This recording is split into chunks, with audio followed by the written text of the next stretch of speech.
দুর্নীতিকাণ্ড নিয়ে আরও বিস্তারিতভাবে কথা বলতে আমাদের সাথে সরাসরি যুক্ত হয়েছেন ট্রান্সপারেন্সি ইন্টারন্যাশনাল বাংলাদেশ টিআইবির নির্বাহী পরিচালক ডক্টর ইফতেখারুজ্জামান।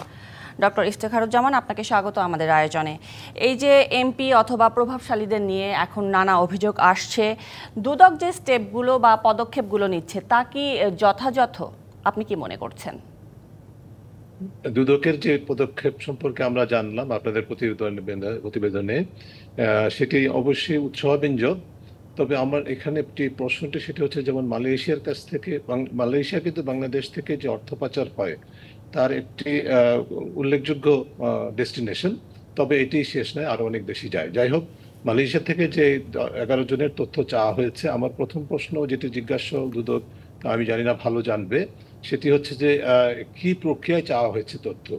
এখন আমাদের জানা মতে পাবলিক ডোমেনে যে তথ্য আছে সেই অনুযায়ী মালয়েশিয়ার সাথে এখনো পর্যন্ত বাংলাদেশের পারস্পরিক আইনি সহায়তা চুক্তি হয়নি। তাহলে সাধারণ এভাবে চিঠি দেওয়াতেই আমরা তথ্য পেয়ে যাব, এটি আশা করাটা খুবই কঠিন। হয়তো দেখা যাবে কিছুদিন পরে আমরা শুনবো যে মালয়েশিয়া আমাদেরকে সহায়তা করেনি, যেমনটা আমরা সুইজারল্যান্ডের ক্ষেত্রে কিছু কাল আগে আমরা শুনেছিলাম যে আমরা চাই তথ্য কিন্তু দেয় না ডেস্টিনেশন কান্ট্রি।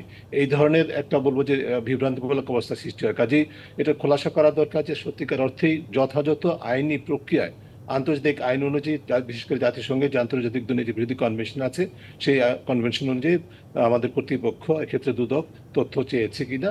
যদি তাই হয়ে থাকে তাহলে অবশ্যই তথ্য পাওয়া যাবে।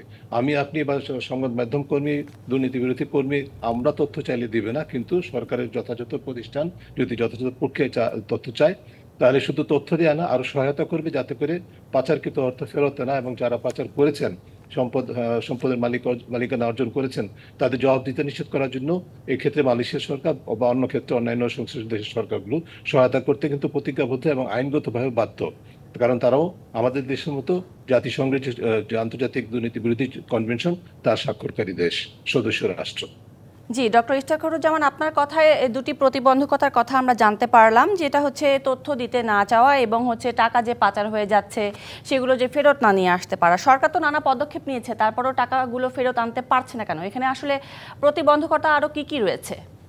না, এখানে প্রথম প্রতিবন্ধকতা হচ্ছে যে যেটা আসলে আমরা যেটা দেখতে পাই সেটা হচ্ছে যে যারা এই ধরনের অর্থ পাচারের সাথে জড়িত তারা কিন্তু মোটামুটিভাবে প্রভাবশালী। ব্যবসা হোক, রাজনীতি হোক বা প্রশাসন হোক, মোটামুটিভাবে বিভিন্ন যোগসাজশের কারণে বা সংশ্লিষ্টতার কারণে তারা প্রভাবশালী। কাজেই সাধারণত যে রাজনৈতিক সদিচ্ছা বা সংশ্লিষ্ট প্রতিষ্ঠানে যে সৎ সাহস, দৃঢ়তার প্রয়োজন আছে সেটা অনেক সময় আমরা দেখি না। এবং এই প্রেক্ষিতেই যে সর্বশেষ যে সংবাদটি যে মালয়েশিয়ার কাছ থেকে তথ্য চাওয়া হয়েছে, সেই তথ্যটি আমার মূল প্রশ্নটা হচ্ছে যে এখানে প্রতিবন্ধকতা হয়তো হবে, বলা হবে যে আসলে তথ্য আমরা চেয়েছি পাইনি, কাজে কিছু করতে পারলাম না। ওই অবস্থায় যেন না হয়, তাহলে আমাদের সেটা প্রতিহত করার জন্য দুদককে কিন্তু পরিষ্কারভাবে বলতে হবে যে কি প্রক্রিয়া তারা এই তথ্য চেয়েছেন। শুধু আমরা তথ্য চেয়েছি এটা বললে কিন্তু যথেষ্ট নয়।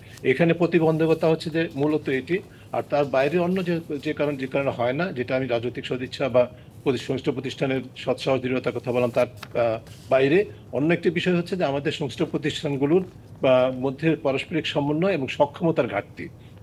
এই ধরনের ক্রাইম কিন্তু ইনক্রিজিংলি বা ক্রমবর্ধমান হারে সফিস্টিকেটেড হচ্ছে।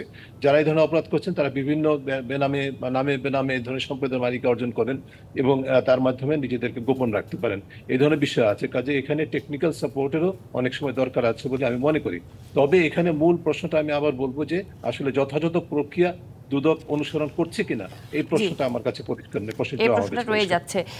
ডক্টর ইফতেখারুজ্জামান, আমি যদি আরেকটু সুনির্দিষ্ট করে বলি যে যদি একজন সাবেক আইজিপি এবং র্যাবের সাবেক প্রধানের বিরুদ্ধে এ ধরনের অভিযোগ তদন্ত করার ক্ষেত্রে আমরা কি কি ধরনের বাধার সম্মুখীন হতে পারি?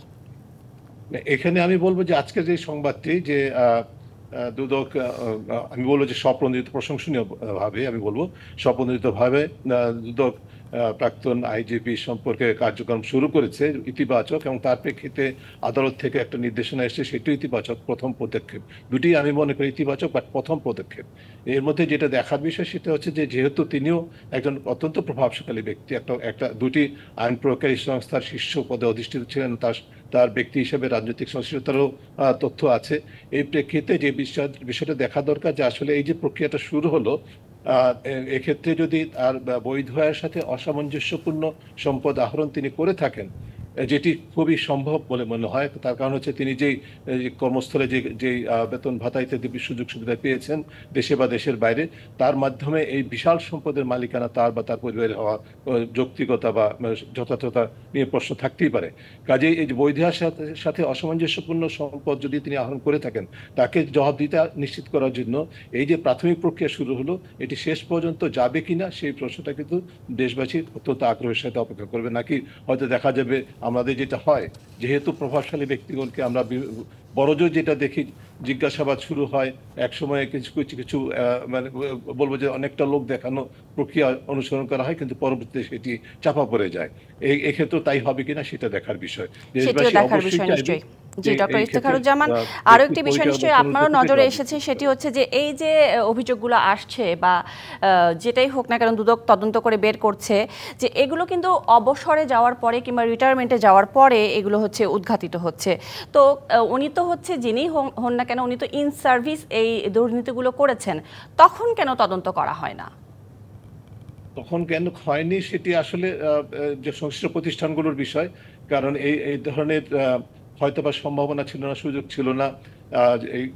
দেখুন, যে তথ্যটা উপর নির্ভর করে, যে প্রতিবেদনের উপর নির্ভর করে এই কার্যক্রমটি শুরু হয়েছে, সেটি কিন্তু একটি সংবাদ মাধ্যম এবং তার পরবর্তীতে আরও একাধিক সংবাদ মাধ্যম তথ্যগুলি প্রকাশ করেছে।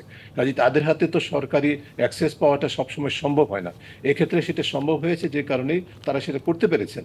কিন্তু তা সত্ত্বেও এটা কিন্তু কিছু খুব একটা ব্যতিক্রম না। আমি মনে করি যে যেহেতু প্রভাবশালী ছিলেন তিনি, এবং যেহেতু ক্ষমতার সাথে সংশ্লিষ্ট ছিল, যদিও এখন তিনি অবসরে আছেন, তার ক্ষেত্রে এক্ষেত্রে যদি জবাবদিহিতা নিশ্চিত করে দৃষ্টান্ত স্থাপন করা যায়, তাহলে কিন্তু আজকে যারা ক্ষমতায় অধিষ্ঠিত তাদের জন্য একটা স্ট্রং বার্তা হবে যে ঠিক আছে, আমি হলেও কিন্তু পরবর্তীতে এখন হয়তো বা জবাবদিহির উঠতে থাকতে পারবো, কিন্তু একসময় রিটায়ারমেন্টের পরে আমাকে জবাবদিহিতার মুখোমুখি হতেই হবে। এই ধরনের বার্তাটাই কিন্তু আমরা দিতে পারছি না। সেই কারণে অবারিতভাবে এক ধরনের জবাবদিহিহীনভাবে যারা বিভিন্নভাবে প্রভাবশালী, তারা কিন্তু অবৈধ সম্পদের মালিকানা অর্জন করছেন জনগণের প্রদত্ত ক্ষমতার অপব্যবহার করে। অর্থাৎ জবাবদিহিতা নিশ্চিত করতে হবে, অথবা দুই একটি উদাহরণ স্থাপন করতে হবে দুদককে, তাহলেই হয়তো টনক নড়তে পারে। অসংখ্য ধন্যবাদ ডক্টর ইফতেখারুজ্জামান, আপনাকে আমাদেরকে সময় দেওয়ার জন্য। ধন্যবাদ।